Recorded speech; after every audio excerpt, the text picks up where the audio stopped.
Uma grandeza bastante importante associada à termodinâmica e termoquímica é a capacidade calorífica. Então, se eu analisar a energia transferida na forma, como calor a volume constante, ela é igual à variação da energia interna do sistema. Ela é dada por dU é igual a dQ mais dW, expansão, mais dWe. Então, ela depende das variações de temperatura, a variação de volume e variação de energia de outras formas. Se eu falar que, o experimento foi realizado a pressão constante e a volume constante, não teve variação de volume, falando de sistema fechado, eu tenho que dW, expansão, é igual a zero, porque trabalho é igual pressão vezes variação de volume. Se o experimento foi realizado sem variação de volume, o trabalho é nulo. Eu tenho que a variação de energia de um sistema, dU, é igual a dQ, que é a variação de energia na forma de calor. Então, ΔU é igual a QV. O que significa esse QV? Que é a variação de energia na forma de calor a volume constante. E essa unidade aqui ela é dada por capacidade calorífica a volume constante. Então, CV é igual a capacidade calorífica a volume constante, onde não tem trabalho, é igual a ΔU sobre ΔT. ΔU sobre ΔT. O que significa isso?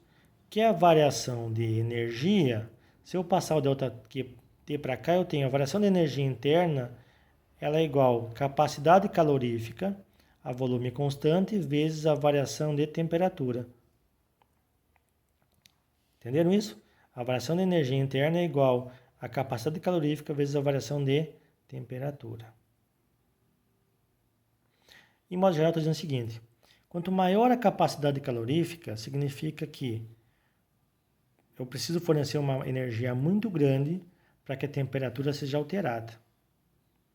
Um exemplo, a água. Se a gente for no rio Tapajós tomar um banho bem cedinho, vai notar que a temperatura da água está menor que a temperatura externa da areia, por exemplo. O que acontece? A capacidade calorífica da água ela é muito maior que a areia.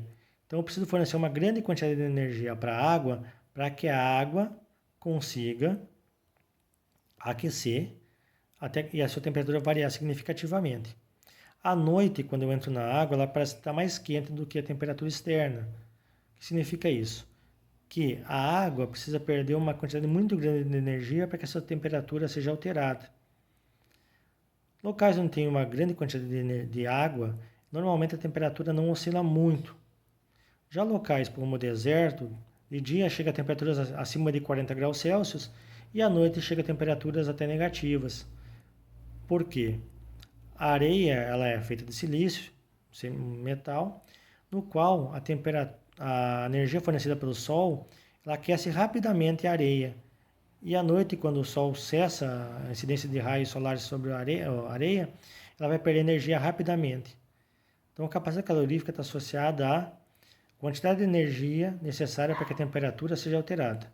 Quanto maior a capacidade calorífica, mais energia eu tenho que fornecer para que um sistema altere sua temperatura. E a variação de energia ela é dada por capacidade calorífica a volume constante vezes a variação de temperatura. Eu passo essa unidade para cá.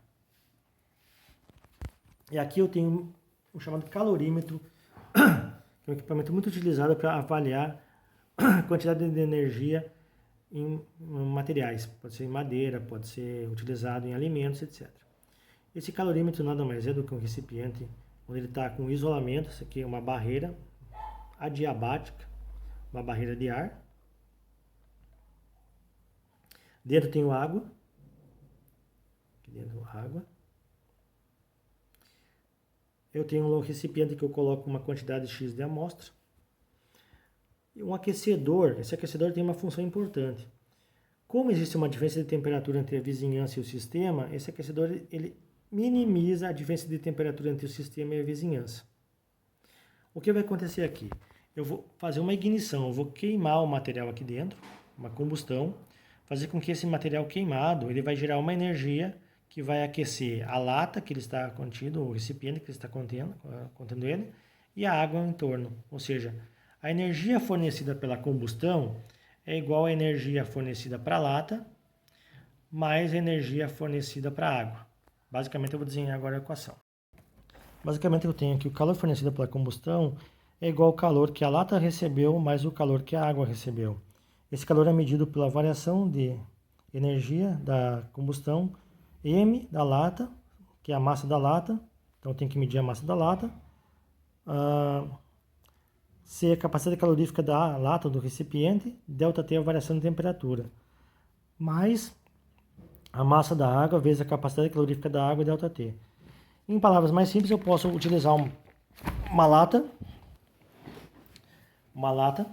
grande de leite ninho, material, fazer alguns furos nessa lata, colocar uma latinha de alumínio, uma latinha de refrigerante,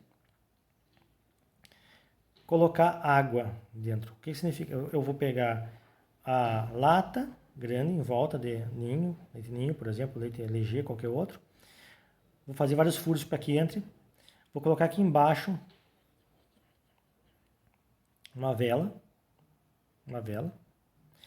Vou colocar a latinha, que eu medi a massa, então vou medir a massa da lata. Por exemplo, 100 gramas de latinha, 50 gramas de latinha. Vou colocar 50 gramas de água. Vou medir a temperatura da água inicial.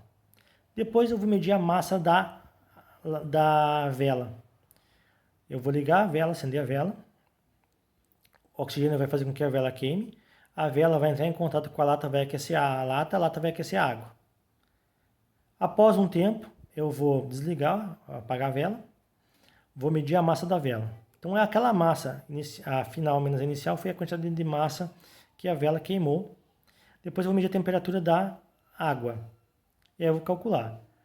A quantidade de energia gerada pela combustão da vela é igual à massa da lata, no caso 100 gramas, a capacidade calorífica da lata, que a lata é feita de alumínio, vezes a variação de temperatura, que é a temperatura final da água após a combustão, menos a inicial que a água estava, mais a massa de água que eu coloquei, vezes a capacidade calorífica da água, vezes a variação de temperatura. Então, a energia fornecida pelaquela quantidade de massa de vela, ela vai fornecer a energia para a água e para a lata. Então, eu consigo determinar o calor de combustão utilizando esses equipamentos. Lembrando que esse é um calorímetro.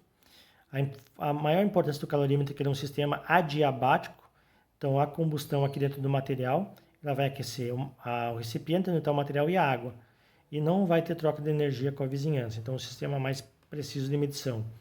Já no caso, eu fazer esse experimento com uma lata de ninho, uma Coca-Cola, algum material assim, eu vou ter uma perda de energia na forma de calor para a vizinhança. Eu teria que ter uma forma de minimizar isso. Poderia ser ligar um ar-condicionado na sala para manter a temperatura constante, algo assim.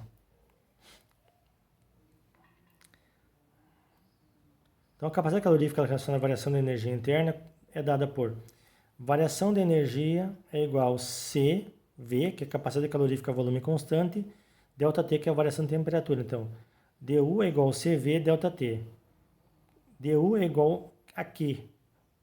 Se eu não tenho trabalho, eu tenho então a variação da energia interna dependendo da variação de energia térmica na forma de calor a volume constante. Q é igual a CV ΔT. Então, ΔU é igual a Q, CV ΔT.